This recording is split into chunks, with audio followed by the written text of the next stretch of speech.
Boston Bruins trade reports are beginning to heat up once again. After the Bruins' lack of success in their recent games, Cam Neely's quotes from a few weeks ago are coming to fruition, and we're looking at some major trade candidates for the Boston Bruins, but a lot of these are raising many questions as to, is this the right move to make? We're going to be talking about what these are and who this is. You probably just saw in the intro there here in this video. Before we get into it though, as you know, we're on the road to 6K, and we're only very, very close to that, but we noticed 70% of you guys watching right now are not subscribed to the channel. If you're looking for a spot to get all of your Boston Bruins news, you're in the right spot. Hit the sub button. Join me here on the channel. We are covering everything Boston Bruins, and we have a lot to cover. You know, the ultimate goal of surpassing the Boston Bruins, and we know we can get there. This might be a big journey, but I know we can do it. But without any further ado, let's get into this video. Starting off here with the fourth period article. The Bruins are linked to JT Miller, Elias Pettersson of the Vancouver Canucks, Brock Nelson of the New York Islanders, and Yanni Gourde of the Seattle Kraken. This is an interesting list of names to link to Boston, but all four should be a hard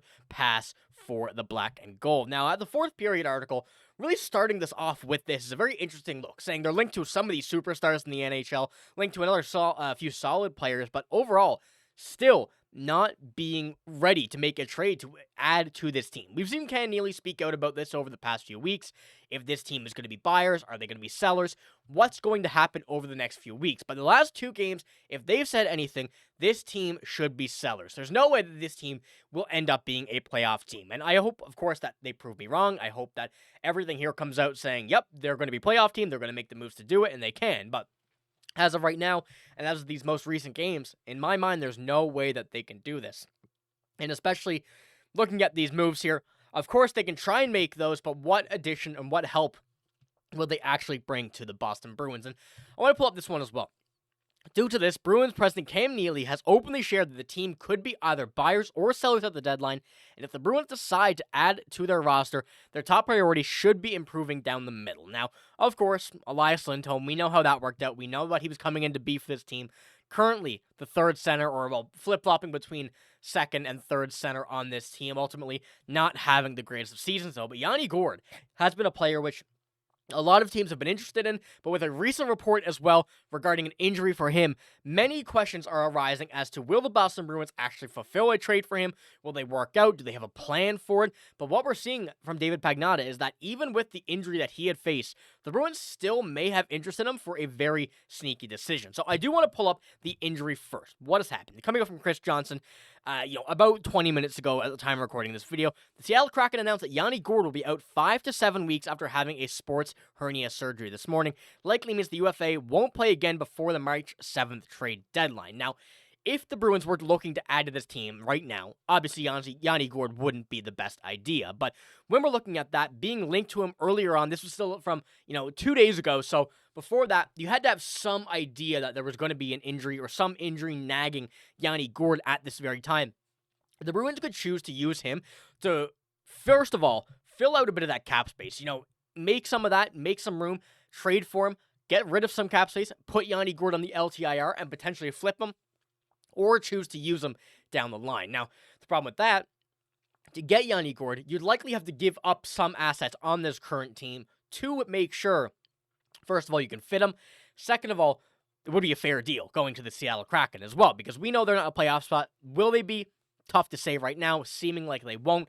But there could be multiple options here for the Bruins with Yanni Gourde. But ultimately, if this is going to be a trade to help the Bruins, this is not the trade right now. But as Cam Neely mentioned, being sellers is still an option. If the Bruins wanted to end up trying to trade for Yanni Gourde at a very low price right now, knowing that Yanni Gourde is not going to play likely before the trade deadline, they could try and get him and flip him towards the trade deadline, if not on trade deadline day, to another team who could be looking to add a guy like him, but is not desperate for wins right now, which is quite an interesting way to kind of look at it, especially from a Boston Bruins standpoint, as they are trying to, at least what it seems like now, get into a playoff spot. Yet, still, we really won't know until we actually see some moves made on this team. But if the Bruins could acquire Gourde, he would give them another experienced option down the middle for their top 9. In addition, the Quebec native is well known for a solid defensive play, so he would work out in the Bruins' penalty kill as well if acquired. He also has 2 Stanley Cup championships on his resume, which adds to his appeal. Now, when you're looking at this as well, this kind of gets negated from what the reports have been saying, especially with this injury, since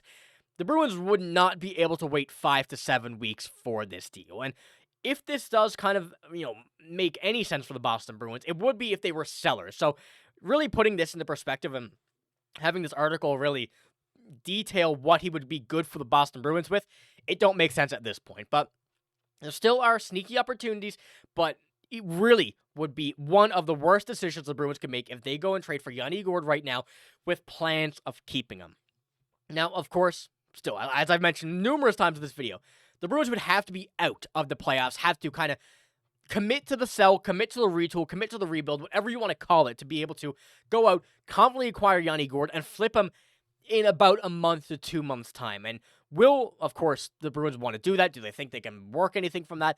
There certainly could be opportunities to buy low and sell high, but it still is a very big risk to acquire Yanni Gourde in this sense. And when you're looking at his stats this year, 16 points in 35 games, hasn't been on a great pace, but much better than last year. Going back to the past few seasons, he's been pretty confident, pretty, overall solid. And this year, a little bit lower than that, but still, as we know, certainly still could be a very big piece to any team because of his defensive ability, because of his Stanley Cup wins, because of his playoff experience, and all of that really combined into one makes him a viable option for many different teams as they do head towards the playoffs, but not the Boston Bruins, because we know that they are not in a spot right now. At the time of recording this video, they're not in a spot just outside, but still have more games played than the rest of the Atlantic, and from their recent play, really shows me nothing that they can actually make a big run for it. But with the final one of here, look, I want to look at Yanni Gourde's cap space, because if we do kind of examine what it would be for the Boston Bruins to be sellers and acquiring Yanni Gourde, if they could, let's just say, overspend on someone like Yanni Gourde, maybe get 50% retained on him from the Seattle Kraken, get him, then flip him, and again for another 50% retained, obviously with 1 year left on his deal, it wouldn't be a major issue for the Boston Bruins. We could likely get a first-round pick for Yanni Gourde. Now, when you're looking at him as well, some people are saying right now in articles and reports that the Seattle Kraken could fetch a first-round pick for him anyways. I don't think that's the case at all. Certainly, Yanni Gourde is good, and especially with what we're seeing now, but the injury has caused a lot of concern for them right now, especially if they were trying to trade him. Instead of letting him walk, someone will likely acquire him. And if it's the Boston Bruins, if they do commit to that sell, go in and try and acquire him. Maybe if they get better, bring him back. But if they do end up continuing to, let's just say, suck in the nicest way possible, they will likely get an option to trade him for another flipped contract and potentially get a first-round pick. It is a big gamble. I certainly think that it could be a sneaky idea for the Bruins, but with these reports about talking about Yanni Gourde going to the Bruins now, using him as an asset, it really makes no sense, especially with his injury. So I do think that the Bruins either need to stay away from him, or if they're going for that full commit, buy, then sell, and try and sneak a first-round pick out of it. But you also run the risk of potentially losing the trade, losing value in that, even with a potential injury setback or whatnot. We never really know in the NHL nowadays. But let me know what you think about this. Obviously, Yanni Gourde would have been a great asset if he were to be healthy in this team, if he were to be healthy on the Kraken that as well. But we know that's just not the luck that anybody in the NHL would have, especially the Boston Bruins this season. But I will be kind of posting some more videos about all of these players here. I made one about Brock Nelson. I've made one about JT Miller. I've made one about Elias Pettersson, But, realistically, of these names, I do think Yanni Gourde would have been the most likely, then Brock Nelson. JT Miller and Elias Pettersson, really not. But ultimately, the Bruins still finding out of luck everywhere they kind of go. So let me know what you think about this. Let me know what you think about a potential flip of him at the deadline and going acquiring him now. Certainly could be a risk, but you never know. Maybe a bit of positive at it. But that's all I got for this video. If you did enjoy, give it a like, the sub button as well. But I'm signing out. Thank you for watching. Hope you have a great day. See you later.